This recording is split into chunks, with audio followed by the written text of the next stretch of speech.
قوة إلا بالله العلي العظيم. أعوذ بالله من الشيطان اللعين الرجيم. بسم الله الرحمن الرحيم. الحمد لله الذي لا يبلغ مدحته القائلون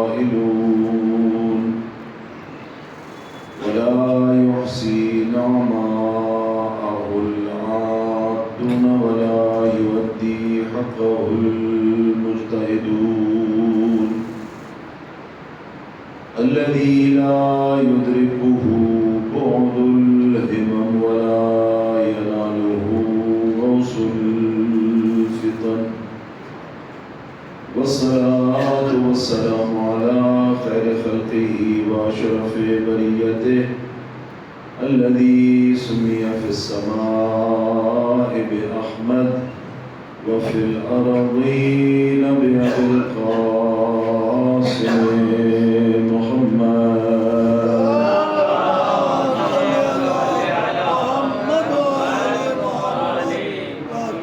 وعلى أهل بيته الطيبين الطاهرين المعصومين المنتجبين المنتخبين المظلومين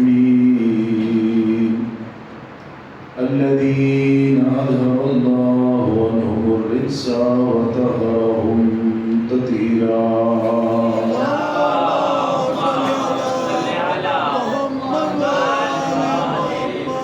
ورحمة الله على محبيهم ومواليهم ولعنة الله على أعدائهم ملعونين من يوم عداوتهم إلى قيام يوم الدين. رب اشرح لي صدري ويسر لي أمري واحلل عقدة من لساني يفقهوا قولي.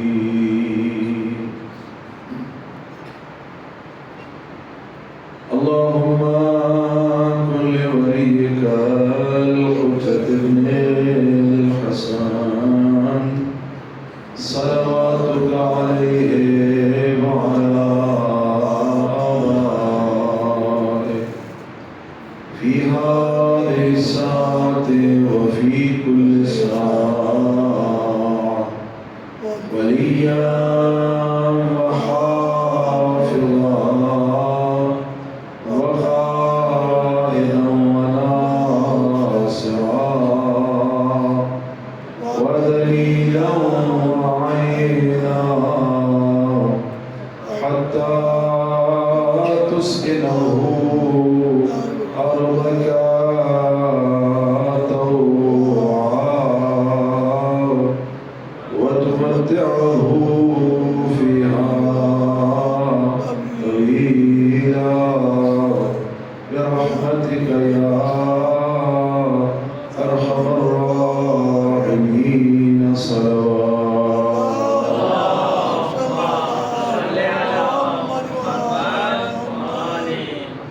أما بعد فقد قال الله تبارك وتعالى في محكم كتابه ومبرم خطابه وهو أصدق الصادقين. بسم الله الرحمن الرحيم. يا أيها الذين آمنوا اتقوا الله وكونوا مع الصادقين. وقال مولانا الصادق عليه السلام: من أراد الله به خيرا قذف في قلبه حب الحسين وحب زيارة الحسين صلوات.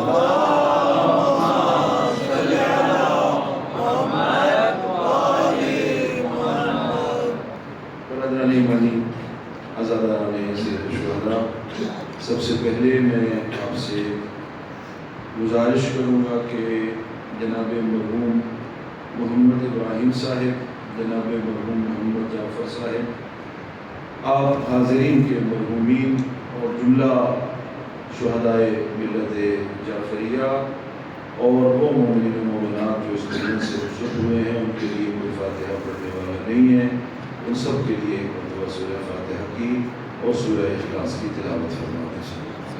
بسم اللہ الرحمن الرحیم، الحمد للہ رب العالمین، الرحمن الرحیم، مالک یوم الدین، ایاک نعبد و ایاک نستعین، اهدنا الصراط المستقیم، صراط الذین انعمت علیہم غیر المغضوب علیہم ولا الضالین۔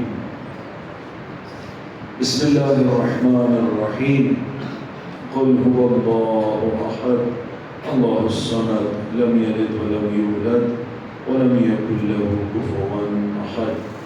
اللهم اغفر للمؤمنين والمؤمنات والمسلمين والمسلمات الأحياء منهم والأموات، تابع اللهم بيننا وبينهم بالخيرات إنك مجيب الدعوات إنك على كل شيء قدير۔ صلوات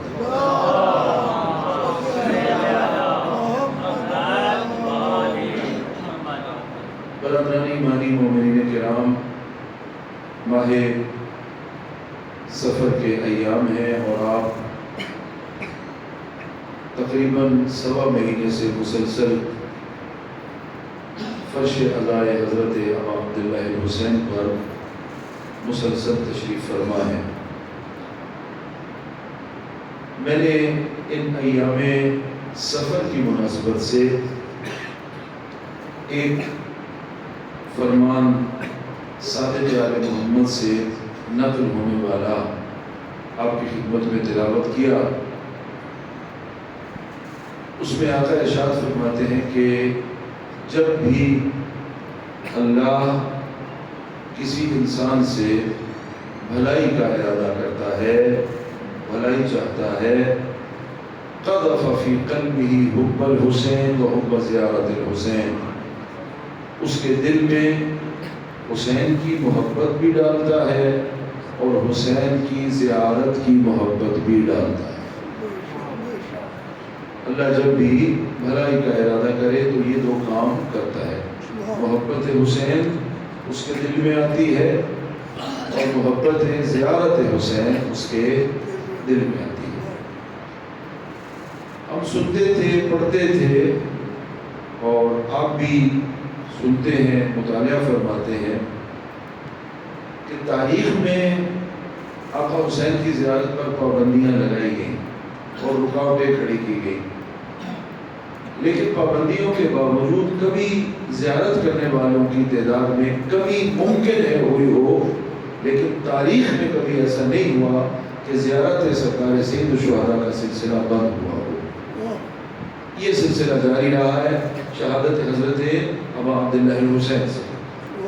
اچھا، یہ پابندیاں تاریخ میں سنتے تھے، رکاوٹیں تاریخ میں سنتے تھے، ابھی بالکل ابھی کے ایام میں جو بین الاقوامی حالات چل رہے ہیں، ابھی آپ دیکھ رہے ہیں کہ زائرین کے لیے کس طرح رکاوٹیں کھڑی کی جا رہی ہیں۔ یعنی کسی دور میں سنتے تھے ہاتھ کاٹے گئے، سر کاٹے گئے اور ٹیکس لگایا گیا، آج باقاعدہ جہاں پر زائرین موجود ہیں وہاں پر بمباری کی جا رہی ہے۔ لیکن اس کے باوجود جس جگہ بمباری ہوتی ہے اس جگہ جو اگر کسی دوسرے سے راستے سے بھی جانے والا ہے، کیٹیگوریکلی عرض کر رہا ہوں، جو کسی دوسرے راستے سے بھی جانے والا ہے وہ راستہ تبدیل کر کے ادھر سے گزرتا ہے جہاں بمباری ہو رہی ہے۔ یہ واقعیت ہے، یہ ابھی ابھی ہماری تاریخ معاصر میں ہے، ہم اس کا مشاہدہ کر رہے ہیں۔ یہ سمجھ سے بالاتر ہے، انسان کی عقل اس کو سمجھنے سے قاصر ہے کہ ان حسین کیس کے عالم ہمیں دیوانے اوس، کہ حسین میں، قتل حسین میں، شہادت حسین میں اللہ نے کیا رکھا ہے کہ اتنی صدیاں گزرنے کے باوجود آج بھی دنیا پروانہ وار قبر حسین کی زیارت کی طرف تڑپ رہی ہے، لپک رہی ہے۔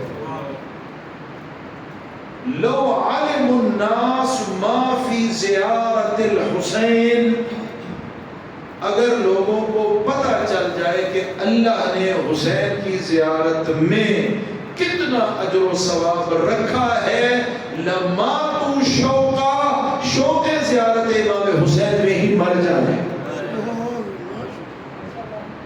شوق زیارت امام حسین میں تڑپ تڑپ کر مر جائیں، جو اللہ نے زیارت حضرت ابا عبداللہ حسین کا اجر و ثواب رکھا ہے۔ میرا موضوع ابھی یہ زیارت نہیں ہے، میں خاص نقطے کی طرف آپ کو لے کے جانا چاہ رہا ہوں کہ ہماری ذمہ داریاں کیا ہیں، لیکن تمہید کے لیے اس کو سماعت فرما لیجیے۔ اور دوسری روایت پھر صادق آل محمد علیہ السلام، بلکہ تیسری روایت صادق آل محمد سے منقول ہے یہ روایت، بلند صلوات پڑھیے۔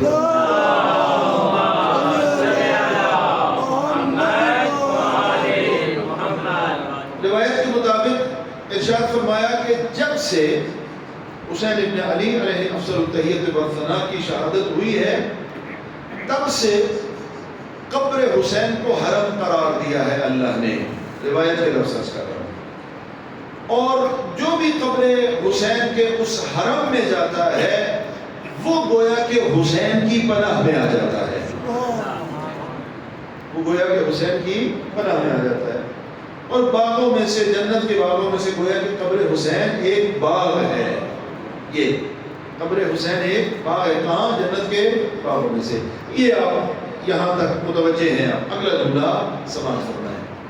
جب سے حسین ابن علی کی شہادت ہوئی اور وہ حرم جو ملکوتی حرم ہے قرار دیا اللہ نے، تب سے یہ روایت کے لفظ عرض کر رہا ہوں، ما من نبی مرسل ولا ملک مقرب الا وهم يسألون الله ان يأذن لهم لزیارت قبر الحسین۔ جب سے حسین کی شہادت ہوئی کوئی ملک مقرب ایسا نہیں، کوئی نبی مرسل ایسا نہیں، الا وهم يسألون اللہ، مگر یہ کہ وہ اللہ سے درخواست کرتے ہیں، اللہ سے سوال کرتے ہیں، اللہ کی بارگاہ میں اپنی گزارش پیش کرتے ہیں، ان یأذن لهم لزیارت قبر الحسین، کہ انہیں حسین کی قبر کی زیارت کا اذن عطا کیا جائے۔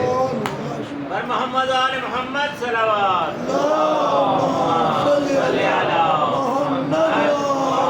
پریشان تو نہیں ہو رہے؟ ان یأذن لهم لزیارت قبر الحسین۔ اگلا جملہ توجہ فرمائیں، ففوج ینزل وفوج یعرج۔ حسین کی شہادت سے آج تک منظر کیا ہے؟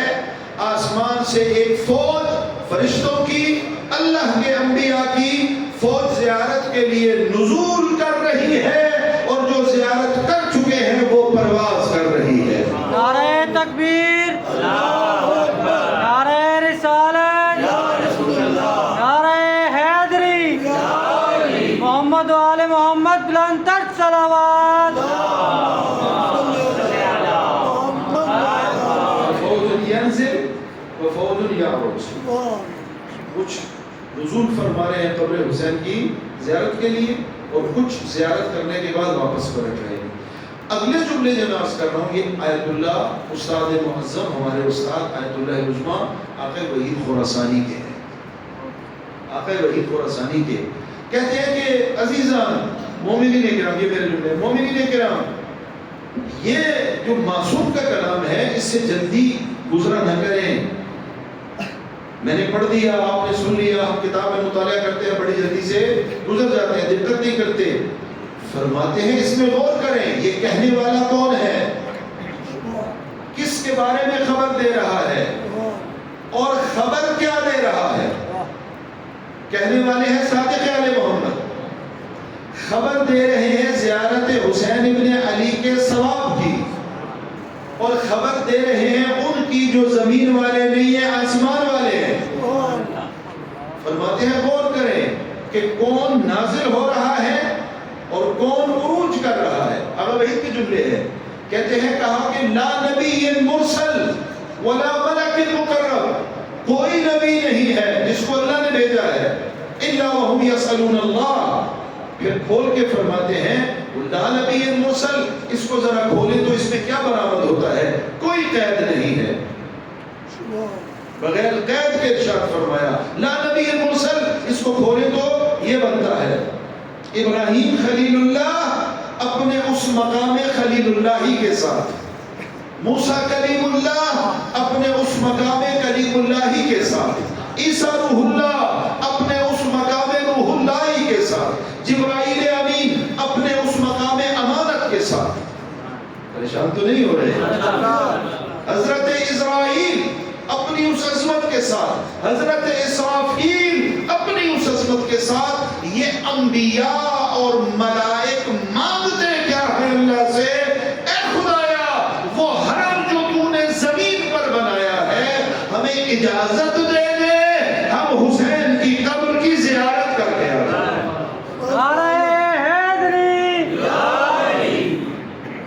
اب سمجھ میں آیا وہ جملہ لو علم الناس ما فی زیارت قبر الحسین لماتوا شوقا، شوق زیارت حسین میں دنیا سے رخصت ہو جائے۔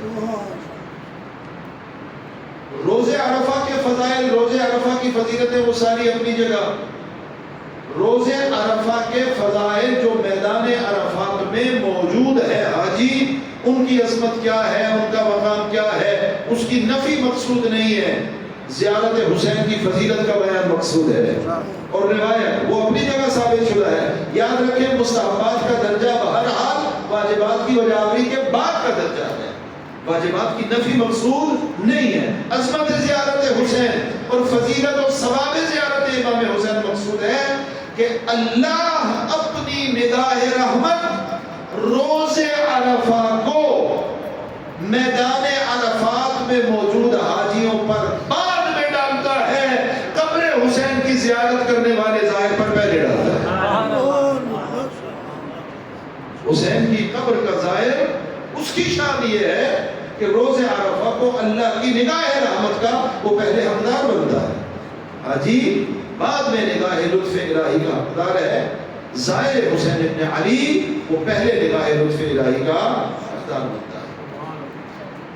معصوم سے کسی نے پوچھا تھا کہ کیا ثواب ہے حسین کی زیارت کا، مولا نے ارشاد فرمایا، تعجب کا اظہار کیا، محتاط انداز میں عرض کر رہا ہوں، روایت کے الفاظ میرے ذہن میں ہیں لیکن احتیاط کا دامن تھام کر عرض کر رہا ہوں، تعجب کا اظہار کیا تو معصوم نے ثواب مزید کا اضافہ فرمایا، پھر تعجب کیا، پھر ثواب مزید کا اضافہ فرمایا، اور پھر جملہ ارشاد فرمایا تو کیا سمجھتا ہے جب زائر حسین ابن علی، حسین ابن علی کی زیارت کا قصد و ارادہ لے کر اپنے گھر سے نکلتا ہے تو کتنے فرشتے اس کی معیت میں چل رہے ہوتے ہیں، کتنے فرشتے اس کی معیت میں چل رہے ہوتے ہیں اور اس کے ساتھ زائر حسین ابن علی بنتے ہیں۔ حسین ابن علی کا معاملہ، زیارت حسین ابن علی کا معاملہ، اس کے اجر و ثواب کا معاملہ یہ فہم دنیا سے بالاتر ہے، اپنی عقل کا پر انحصار کر کے انسان اس کی حقیقت کا ادراک نہیں کر سکتا، جس طرح مقام حقیقی اہل بیت کا ادراک بھی میرے اور آپ کے پاس کی بات نہیں، ہم اتنا ہی بیان کرتے ہیں جتنا ہمارے لیے بیان کیا گیا ہے۔ لہذا اس فرش عزا کا اور اس عزاداری سید الشہداء کا اور اس زیارت حضرت ابا عبداللہ الحسین کا کوئی نہ کوئی تو دنیا کے لیے ثمرہ ہے جو ان کے اہداف کی راہ میں رکاوٹ بنتا ہے، لہذا اسی پر آج بھی پابندیاں لگائی جاتی ہیں، اسی زیارت کو روکا جاتا ہے، اور اس کے مقابلے میں یہ زیارت ہر گزشتہ سال کی نسبت بعد والے سال میں اس کی شان و شوکت اور رونق میں اضافہ ہو رہا ہے۔ ابھی ہم اس کے شاہد ہیں، آپ شاہد ہیں، اور ہم دیکھ رہے ہیں کہ اس میں کمی نہیں آ رہی۔ جو چلے جاتے ہیں خوش نصیب ہیں، جو رہ جاتے ہیں وہ تڑپتے ہیں، وہ بلکتے ہیں، وہ روتے ہیں، وہ گریا کرتے ہیں، اور جانے والوں کو رو رو کے بلک بلک کر کہتے ہیں مولا کی بارگاہ میں ہماری عرضی پیش کرنا، اس سال تو رہ گئے، اگلے سال مولا ہمیں بھی اپنا ظاہر بنا دے۔ یہ ہمارے مشاہدے کی بات ہے۔ صلوات پڑھیے خاندان اسلام۔ الحمدللہ گفتگو کا ایک مرحلہ جو تمہیدی مرحلہ تھا اس میں ہم نے محبت فرمائی اور آپ نے میرا ساتھ دیا، اب اگلے مرحلے کی طرف منتقل ہوتے ہیں۔ کسی خاص وجہ سے یہ موضوع انتخاب کیا اور اس خاص وجہ کا بھی ابھی آپ کو پتہ چل جائے گا۔ کہاں سے سمجھیں کہ کربلا کیا ہے، حقیقت کربلا کیا ہے، مقصد کربلا کیا ہے، مقصد حسین ابن علی کیا ہے، یہ کہاں سے سمجھیں؟ ذاکر صاحب سے یا مولوی صاحب سے؟ ہاں کہاں سے سمجھیں؟ نہ ذاکر صاحب سے نہ مولوی صاحب سے، اختلاف کروں مولا سے سمجھیں، مولا سے سمجھیں۔ خود مولا بیان فرمائیں گے کہ مقصد حسین ابن علی کیا تھا۔ مولا کی زبان کو پڑھنے اور سمجھنے کے لیے مولا کے خطبات کی طرف جانا پڑے گا، مولا کے بیانات کی طرف جانا پڑے گا۔ میں ایک ذمہ دارانہ گفتگو کر رہا ہوں اور نتیجہ جب میں آپ کی خدمت میں دوں گا آپ تعجب فرمائیں گے کہ یہ ہمارے گرد و پیش میں ہو رہا ہے۔ ابھی کچھ دن پہلے میرے عزیز جو ریکارڈ کر رہے ہیں، اگر اس کو آن ایئر کریں گے تو جو چیزیں جن کی دقت کرنی ہے ان کی دقت کر کے آن ایئر کریں گے، البتہ میں بھی دقت کر کے ہی بیان کروں گا انشاءاللہ۔ کوئی پریشان ایک صلوات پڑھ دیے خراد ہے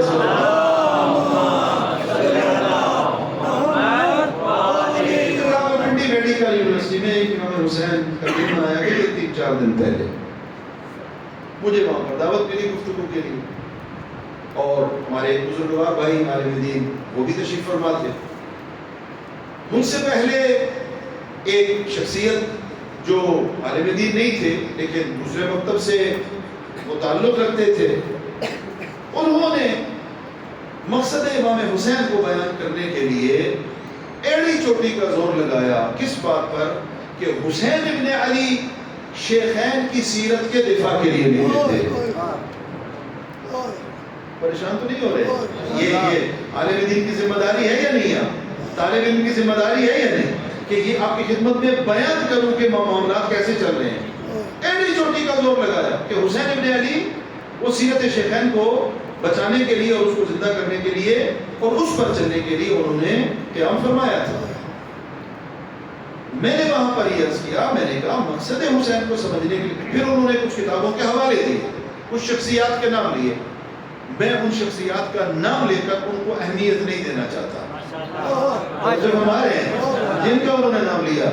کسی شخصیت کی مجال کیا ہے کہ وہ حسین ابن علی کے مقصد کو طے کرے؟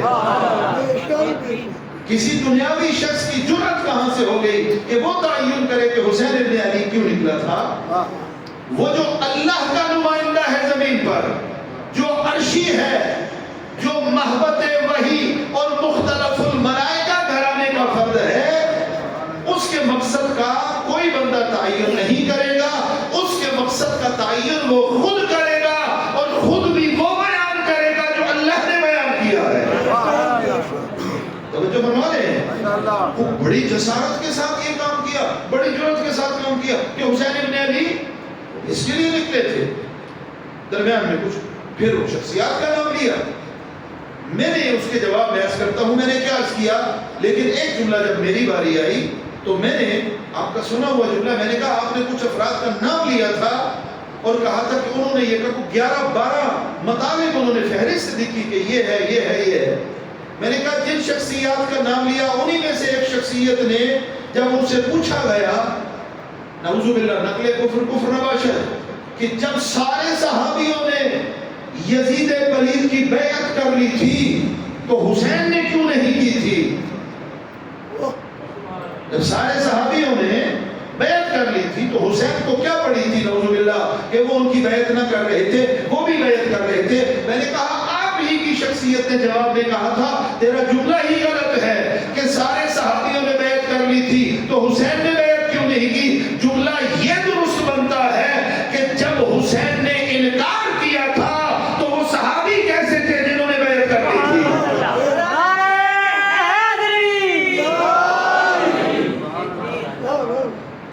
حق کے پہچاننے کا معیار جب حسین موجود ہیں، کوئی صحابی نہیں ہے، حق کے پہچاننے کا معیار حسین ابن علی ہے، اس لیے کہ حسین اس علی کا بیٹا ہے جس کے بارے میں پیغمبر نے کہا تھا کہ حق علی کے دل طواف کرتا ہے۔ صرف یہ نہیں کہا تھا بلکہ یہ فرمایا تھا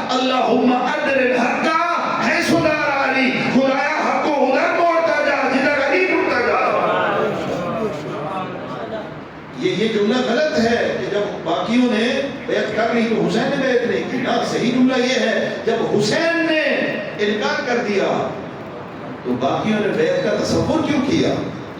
باقیوں نے بیعت کا سوچا کیوں؟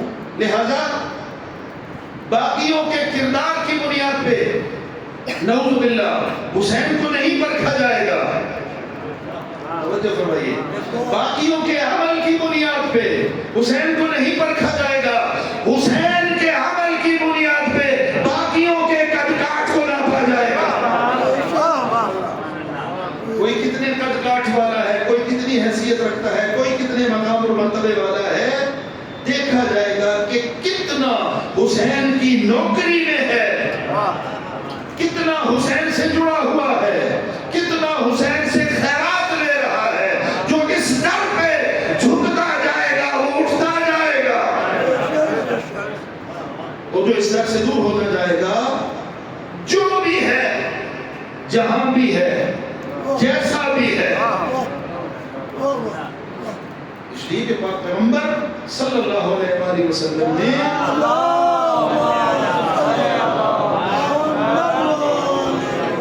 ان کو معیار حق بیان فرمایا ہے، کسی اور کو معیار حق بیان نہیں فرمایا. اور پھر جب انہوں نے یہ جملہ کہا اور میری باری جب آئی تو میں نے گزارش کی، میں نے کہا کہ تعجب اس بات کا ہے، یہ توجہ فرمائیں اس بات پہ کہ دن مولا حسین کا منایا جا رہا ہے، نام ہے امام حسین ڈے، اور خیانت اس سے بڑی کیا ہوگی سوائے حسین کے سب کا تذکرہ کیا جا رہا ہے. یہ خاندان اہل بیت کے ساتھ جسارت ہے یا نہیں ہے؟ یہ توہین اہل بیت ہے یا نہیں ہے؟ ایک جملہ آپ کی سماعتوں کی نظر کر دوں، اس جملے کو لیجئے گا. ارے پاکستان میں توہین رسالت کا قانون بنانے والے اس بات کی طرف توجہ کیوں نہیں کرتے کہ علی و اولاد علی کے فضائل چھپانا ہی سب سے بڑی توہین رسالت ہے. سب سے بڑی توہین رسالت یہ ہے کہ علی و اولاد علی کے فضائل کو چھپایا جائے. وجہ سارے اصحاب پیغمبر میں سے ساری حیات النبی میں پیغمبر نے جو عظمتیں ان کی بتائی کسی اور کی نہیں بتائی، جو شان ان کی بتائی کسی اور کی نہیں بتائی، جو فضائل ان کے ذکر کیے کسی اور کے ذکر نہیں کیے. تو جو فرما رہے ہیں پیغمبر نے ان کے فضائل صرف بتائے نہیں ہیں، ان کا احترام کر کے دکھائے ہیں. صرف زبان سے نہیں کہا، اپنے کردار سے احترام بتایا ہے. علی آئے تو کیا احترام ہے، حسن آئے تو کیا احترام ہے، حسین آئے تو کیا احترام ہے، شہزادی آئی تو کیا احترام ہے. حقیقت میں توہین رسالت مام صلی اللہ علیہ وآلہ وسلم یہ ہے. توجہ چاہوں گا کیا ہے توہین رسول؟ یہ ہے علی کے فضائل کو چھپایا جائے، علی کے فضائل کو گھٹایا جائے، علی کے فضائل کو چرایا جائے. جو علی کے فضائل کو گھٹاتا ہے، جو علی کے فضائل کو چھپاتا ہے، جو علی کے فضائل کو چراتا ہے، یہ علی کے فضائل کو چرانے والا حقیقت میں توہین رسالت مآب صلی اللہ علیہ وآلہ وسلم کا ارتکاب کر رہا ہے. عظمت خاندان زہرا پہ صلوات پڑھیے.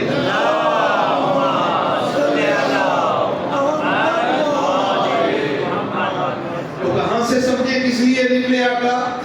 مولا حسین کیوں نکلے؟ آقا سے پوچھیں گے، آقا کی سیرت کو پڑھیں گے، آقا کے عمل کا مشاہدہ کریں گے.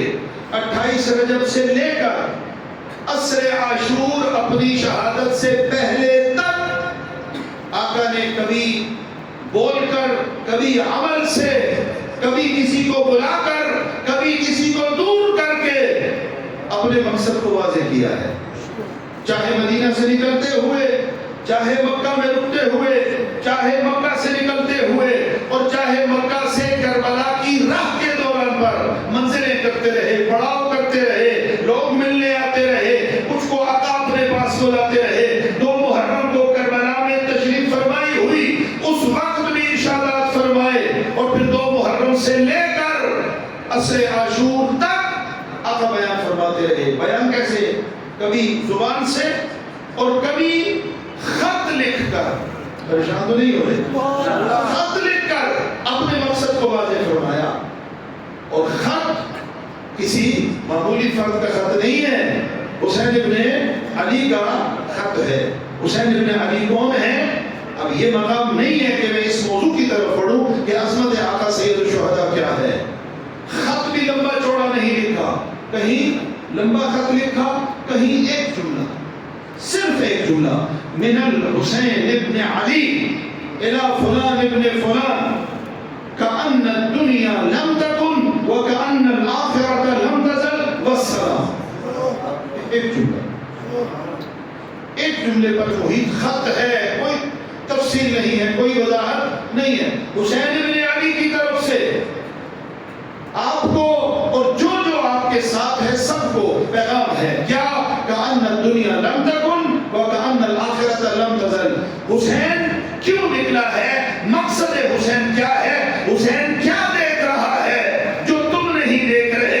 ایک جملے میں فرما دیا، حسین اس منزل معرفت توحید میں کھڑا ہوا ہے کہ تم اللہ کی بارگاہ میں جانے کے لیے اپنی موت کا انتظار کر رہے ہو. حسین کون ہے؟ جو زندہ ہے، جو دشمن کے نرغے میں ہے، جو کربلا کی طرف جا رہا ہے، لیکن مقام معرفت توحید کیا ہے حسین کا؟ حسین فرما رہا ہے کأن الدنیا لم تکن وکأن الآخرة لم تزل. حسین ہے تو دنیا میں، لیکن دنیا حسین کی نظر میں کیا ہے؟ گویا وجود ہی نہیں رکھتی، اور حسین دنیا میں ہی اپنے رب کی بارگاہ میں کھڑا ہوا ہے.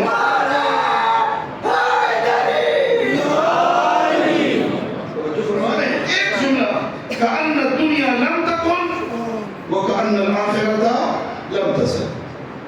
گویا دنیا کی زندگانی کوئی مقام رکھتی نہیں ہے، کوئی حیثیت رکھتی نہیں ہے. کأن الدنیا لم تکن ہے ہی نہیں، وکأن الآخرة لم تزل. اور آخرت ہمیشہ سے ہے.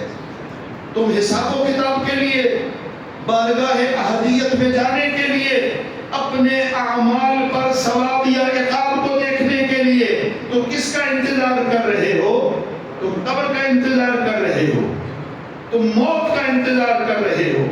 یہ تمہارا تصور توحید اور حقیقت کا، دنیا کا تصور ہے. حسین کا تصور کیا ہے؟ حسین کا تصور یہ ہے کہ دنیا تو سرے سے وجود ہی نہیں رکھتی، اور حسین جو قدم بھی اٹھا رہا ہے رضایت پروردگار کے لیے اٹھا رہا ہے، اس لیے کہ حسین ہر لمحے اپنے رب کی بارگاہ میں کھڑا ہوا ہے.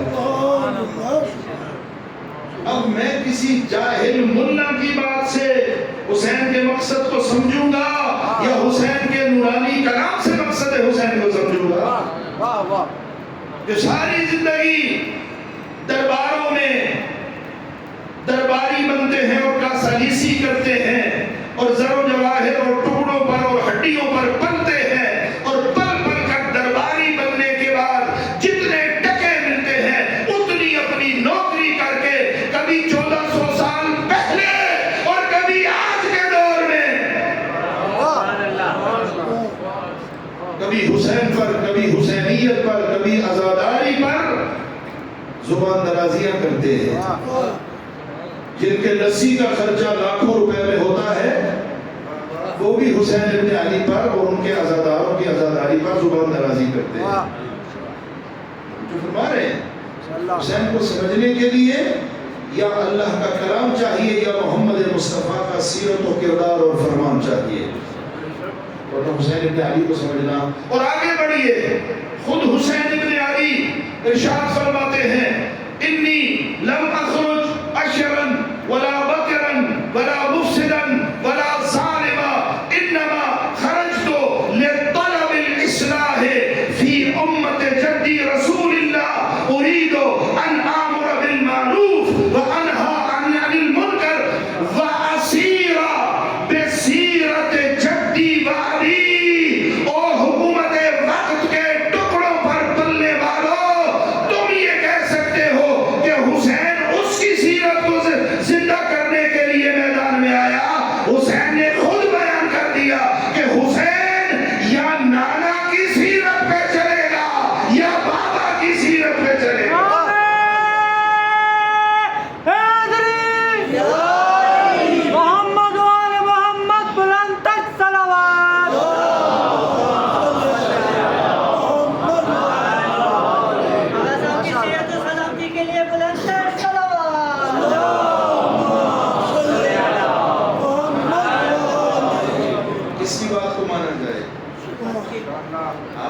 کو مانا جائے، جو صبح کچھ ہیں، دوپہر کو کچھ ہیں، شام کو کچھ ہیں، رات کو کچھ ہیں اور حقیقت میں کچھ نہیں ہے.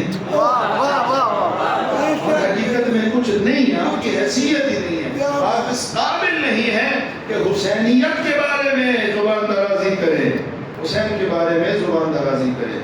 اور ارشاد فرمایا میں نہ تخت و تاج کے لیے نکلا ہوں، نہ فتنہ و فساد کے لیے نکلا ہوں، نہ ظالم بن کے نکلا ہوں. لم اخرج عاشرا ولا بطرا ولا مفسدا ولا ظالما. حسین کیوں نکلا ہے؟ انما خرجت لطلب الاصلاح فی امت جدی رسول اللہ. اپنے جد رسول خدا کی امت میں بگاڑ دیکھ رہا ہوں. اور مسئلہ یہ ہے کہ حسین رسول کا نواسا ہے، خدمت رسول نے کی ہے، اور رسول کی خدمت پر اگر نقب لگائی جائے گی تو تکلیف اسے ہوگی جو رسول کا وارث ہے. لہذا قیام بھی وہی کرے گا جو رسول کا وارث ہے. اور پھر فرمایا یاد رکھو مثلی لا یبایع مثلا، مجھ جیسا اس جیسے کی بیعت نہیں کر سکتا. مجھ جیسا اس جیسے کی بیعت. اب یہ جملے آپ کے سنے ہوئے ہیں، آپ پڑھتے بھی ہے کہ نہیں کہا کہ میں حسین، نہیں، اطلاق، عمومیت. جو بھی کردار حسین کا پیروکار ہے، جب بھی کردار حسین پر چلنے والا آئے گا، اس کے سامنے جب بھی کردار یزید آئے گا وہ بیعت نہیں کرے گا، اس کے مقابلے میں اٹھ کھڑا ہوگا.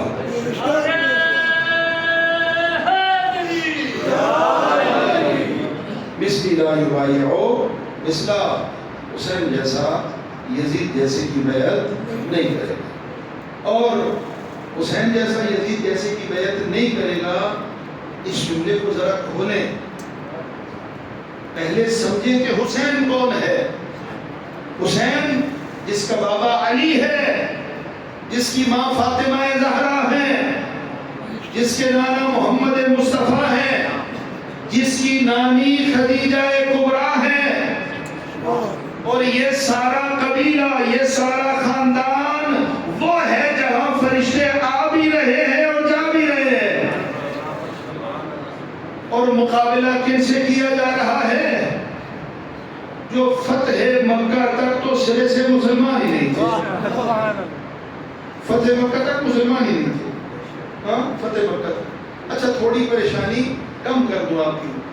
بہت سی باتیں کی جاتی ہیں کہ فلاں صاحب ان کا یہ مقام ہے، فلاں صاحب ان کا یہ مقام ہے، فلاں کا یہ مرتبہ ہے. ذرا ضرب تقسیم کریں تھوڑی سی. معیار فضیلت کیا ہے؟ یا محمد مصطفیٰ ہے یا قرآن کریم ہے. ایسا ہی ہے، ثقلین ہے. دونوں کو، ثقلین کو اور سیرت محمد مصطفیٰ کو سامنے رکھیں. یہ دونوں جس کی تائید کریں وہ ہمارے رہنما ہیں. یہ دونوں جس کی تائید کریں وہ ہمارے رہنما ہیں. اگر محمد مصطفیٰ کی بات کریں تو ان کی تائید کس سے ہے؟ ان کی تائید کس سے ہے؟ بھئی ان کی تائید واضح ہے. کس کو ہے؟ واضح ہے، علی کو ہے، فاطمہ کو ہے، حسن کو ہے، حسین کو ہے. جو مقام ان کو دیا کسی اور کو نہیں دیا. ان کو ساتھ بٹھایا بھی، ان کو ساتھ کھلایا بھی، ان کو شانوں پر اٹھایا بھی، ان کو اپنا جھوٹا اپنے زبان میں، اپنے دہن میں رکھ کر لوگ میں بنا کر نکال کر کھلایا بھی. یہ وہ ہیں. اور مقابلے میں کون ہے؟ پتہ نہیں کون ہے. توجہ نہیں فرمائی آپ نے. یہ تو یہ ہیں، مقابلے میں کون ہے اللہ جانے کون ہے. ان کا تو کچھ پتہ ہی نہیں ہے جو مقابلے میں ہے. یہ سیرت محمد مصطفیٰ. اب آ جائیے قرآن کی طرف. قرآن کی طرف. قرآن کے 114 سورے ہیں، ایسا ہی ہے، 114. اچھا، اس میں کتنے مکی ہیں اور کتنے مدنی ہیں؟ کتنے مکی ہیں اور کتنے مدنی ہیں؟ 68 اور 26 اگر میں اشتباہ نہیں کر رہا. ایسا ہے، زیادہ تعداد مکی، کم تعداد مدنی. اچھا، یہ جو 86 میں اشتباہ کر رہا ہوں، 86 مکی سوروں میں، یہ جو مکی تعداد ہے، مکی سوروں کے نزول کے وقت سرے سے انہوں نے اسلام ہی قبول نہیں کیا. یعنی قرآن کا بہترین اور اکثر حصہ نازل ہو گیا، ابھی تک یہ مسلمان ہی نہیں ہے. مسلمان کب ہوئے؟ فتح مکہ پر. 86 مکی سورے ہیں، 28 مدنی ہیں. مسلمان کب ہوئے؟ فتح مکہ پر. فتح مکہ کے موقع پر اس سے پہلے 86 سورے نازل ہو چکے تھے. بھائی جو 86 قرآن کے سورے نازل ہوتے وقت تک سرے سے مسلمان ہی نہیں تھے، ان کا تقابل ان سے کیسے کیا جائے کہ جو بول کے فرما رہے ہیں علی کہ پہلی وحی کا نزول بھی میرے سامنے ہوا. پہلی وحی کا نزول جب ہوا تو میں پیغمبر کی خدمت میں موجود تھا. ان کا کوئی تقابل ہی نہیں ہے. لہذا یہ تقابل جو ہے یہ حقیقت میں توحید رسالت مآب صلی اللہ علیہ وآلہ وسلم ہے. اس خاندان کے فضائل، اس سے بڑی خیانت کیا ہے؟ 1400 سال پہلے کہتے تھے 70,000 ممبر کو پیسہ دیا گیا، 70 72 80 سال تک حج کی گئی اور مولا میر کائنات کی شان میں جسارتیں اور گستاخیاں کی گئی. یہ 70 سال اور 1400 سال پہلے کی باتیں ہیں. تو یہ آج کیا ہے کہ امام حسین کا دن منایا جا رہا ہے اور سب کا تذکرہ کیا جا رہا ہے سوائے امام حسین کے. اس سے بڑی خیانت بھی ہو سکتی ہے کہ امام حسین اس کے لیے آئے تھے، اس کو زندہ کرنے کے لیے اس سیرت کو. امام حسین کیا فرما رہے ہیں؟ امام حسین فرما رہے نہیں، میں اپنے بابا علی اور اپنے نانا محمد مصطفیٰ صلی اللہ علیہ وآلہ وسلم کی سیرت کو زندہ رکھوں گا.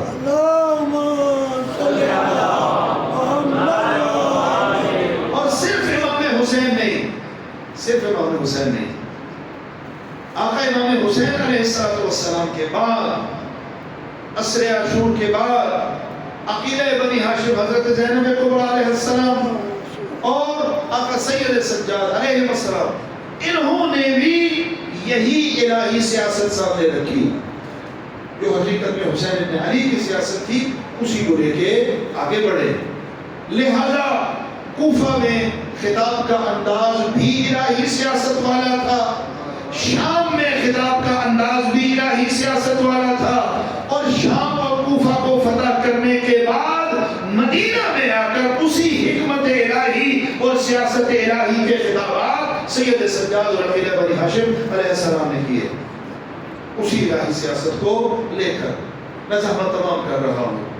کوفہ میں وہ لوگ رہتے تھے جو بی بی کی عظمت کو جانتے تھے، شہزادی کی عظمت کو جانتے تھے، اس لیے کہ اپنے بابا کی خلافت کے زمانے میں شہزادی مسکورات کے لیے درس تفسیر قرآن دیا کرتی تھی.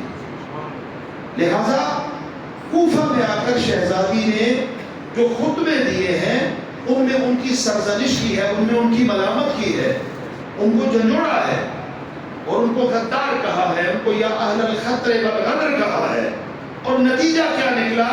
شہزادی کے خطبے سن کر اپنی داڑھیوں کو نوچ رہے تھے، گریہ کر رہے تھے، داڑھیوں کو نوچ رہے تھے، اس لیے کہ وہ جانتے تھے کہ اس خاندان کی عظمت کیا ہے، اس خاندان کا مقام کیا ہے، اس خاندان کی شان کیا ہے. لہذا وہاں پر سرزنش کی ہے. شہزادی نے وہاں پر کیا کیا ہے؟ سرزنش کی ہے. شام میں حالات مختلف تھے، آپ پریشان تو نہیں ہو گئے؟ شام میں حالات مختلف تھے. شام والوں کا اسلام، توجہ چاہوں گا، شام والوں کا اسلام محمدی اسلام نہیں ہے، اموی اسلام ہے. شام والوں کا اسلام محمدی اسلام نہیں ہے، اموی اسلام ہے. شاید یہ بھی کہا جا سکے کہ پیغمبر خاتم کی زندگی میں سرے سے مسلمان ہی نہ تھے، یہ بعد میں مسلمانوں میں حقیقی معنوں میں. لہذا یہ محمدی اسلام نہیں ہے، یہ اموی اسلام ہے. نہیں جانتے خاندان عصمت و طہارت کا مقام اور مرتبہ کیا ہے، علی کون ہے، فاطمہ کون ہے، یہ نہیں جانتے. لہذا ابن اسیر نے لکھا، لہذا جب کسی سے پوچھا گیا کہ فاطمہ علی کی کیا لگتی ہے تو جواب میں اس نے کہا تھا کہ علی فاطمہ کا باپ ہے، فاطمہ علی کی بیٹی ہے. وجہ یہ کہ تعارف نہیں ہے خاندان عصمت و طہارت کا، لہذا شام میں خطبات کا انداز مختلف ہے۔ صدیقہ طاہرہ کی شہزادی عقیلہ بنی ہاشم کے خطبات کا بھی اور آقا سید سجاد کے خطبات کا بھی انداز مختلف ہے، لہذا وہاں تعارف پیش کیا کہ ہم کون ہیں۔ شہزادی کونین نے ایک آیت پڑھی، دوسری آیت پڑھی، تیسری اور 5 آیات پڑھی دربار یزید نے، اور پھر وہ جملہ کہا امن العدل یبنۃ العقا، اے ہمارے فتح مکہ کے موقع پر آزاد کیے ہوئے کے بیٹے، کیا یہ انصاف ہے کہ ہم جو خاندان عصمت و طہارت ہے ہمیں بے مقنا و چادر دربار میں کھڑا کیا ہے اور اپنی عورتوں کو تم نے پردے میں رکھا ہوا ہے؟ امن العدل یبنۃ العقا، اے ہمارے آزاد کیے ہوں کے بیٹے، کیا یہ انصاف ہے کہ خاندان عصمت و طہارت اس طرح یہاں پر کھڑا ہے تیری عورتیں؟ اور سید سجاد کی جب باری آئی تو سید سجاد نے بھی ارشاد فرمایا کہ اللہ نے کچھ امتیازات ہمیں دیے جو کسی اور کے حصے میں نہیں آئے، اور کچھ شانیں اللہ نے ایسی ہمیں عطا فرمائی جو کسی اور کے حصے میں نہیں آئی۔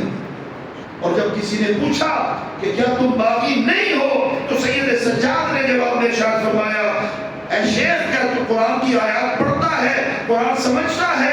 کہا میں پڑھتا بھی ہوں، سمجھتا بھی ہوں۔ کہا تجھے پتا ہے کہ انما یرید اللہ لیذھب عنکم الرجس اہل البیت ویطہرکم تطہیرا کی آیت اتری ہے۔ کہا جانتا بھی ہوں۔ کہا یہ جن کے بارے میں یہ آیت تطہیر اتری ہے یہ کون ہے؟ یہ کوئی اور نہیں ہے، یہ ہم ہیں۔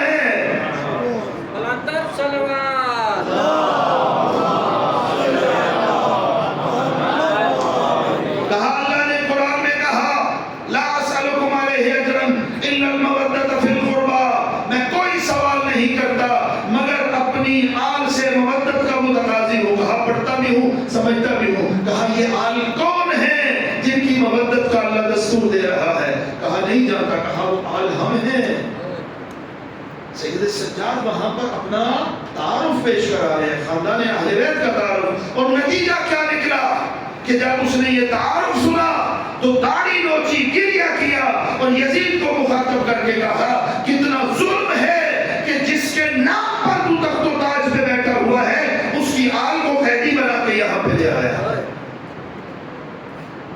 سیاست الہی یہ ہے کہ حکمت کے مطابق گفتگو کی جائے۔ کوفہ کے حالات اور ہیں، وہاں وہ گفتگو ہے، شام کے حالات وہ ہے، لہذا یہ گفتگو ہے۔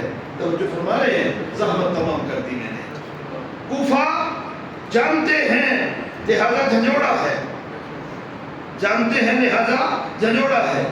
شام نہیں جانتے لہذا پہچانوایا ہے۔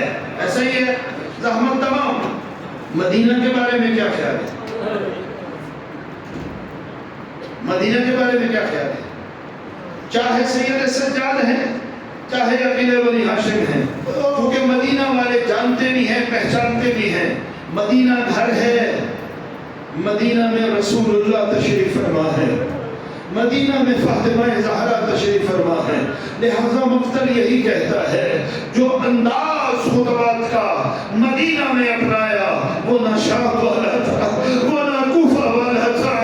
اب بنی ہاشم کی مستورات آئی، سید سجاد آئے، مدینہ کے باہر رک گئے، بیویوں نے بیان کیے، یہ جملہ ملا مدینہ تجدنا لا تقبلینا، اے نانا کے مدینے، رسول کی بیٹیاں آ تو گئی ہیں لیکن اجڑ کے آئی ہیں۔ کیسے اجڑ کے آئی ہے؟ اے نانا کے مدینے، تو جانتا ہے یہاں تیرے رسول کا بیٹا حسین ہوا کرتا تھا، جانتا ہے حسین کا کیا مقام تھا، تیری گریہ ہوا کرتی تھی، رسول کے شانے ہوا کرتے تھے۔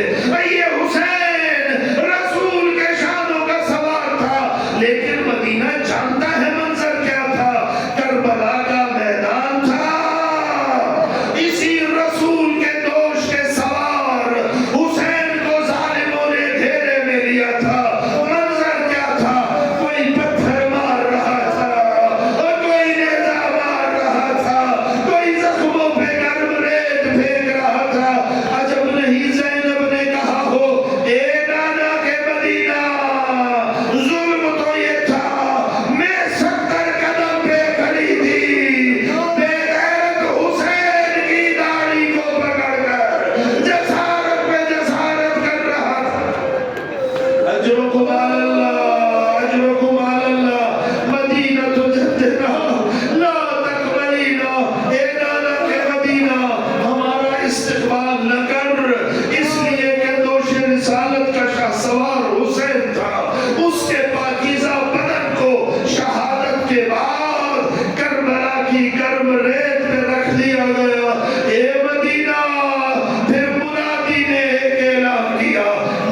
اجرکم علی اللہ، اجرکم علی اللہ۔ یہ بیویوں کا منظر ہے، یہ بیویوں کا منظر ہے۔ ایک منظر سنو عزادارو، وہ منظر کیا ہے؟ سید سجاد ہیں، مدینہ سے باہر رکے ہیں۔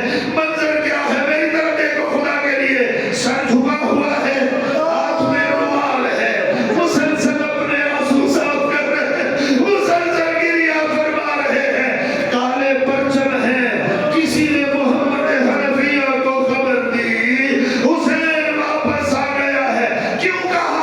علماء نے لکھا اگر بتاتے کہ حسین شہید ہو گیا محمد حنفیہ برداشت نہ کر سکتا۔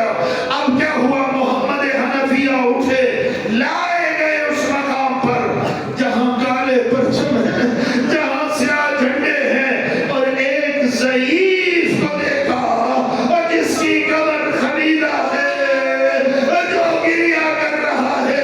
آئے ہیں محمد حنفیہ، اے ضعیف میرا بھائی حسین کہاں ہے؟ کہا چچا مجھے پہچان۔ اے ضعیف تو مجھے چچا کیوں کہہ رہا ہے؟ اے ضعیف تو مجھے چچا کہہ رہا ہے؟ چچا میں ضعیف ہے تیرا بھتیجا علی ابن الحسین سید سجاد۔ اے میرا بھائی کہاں گیا؟ قد قتل، بھتیجے کو سینے سے لگایا۔ سید سجاد در پہ، بیٹا یہ کیا ماجرا ہوا؟ کہا چچا کربلا کی شہادتوں کے بعد کوفہ کا بازار تھا، کوفہ کا دربار تھا، شام کا بازار تھا، شام کا دربار تھا۔ میری عصمت وہاں پھوپھیاں، شرابیوں کا مجمع، بے غیرتوں کا ہجوم۔ الا لعنت اللہ علی القوم الظالمین وسيعلم الذين ظلموا أي منقلب ينقلبون۔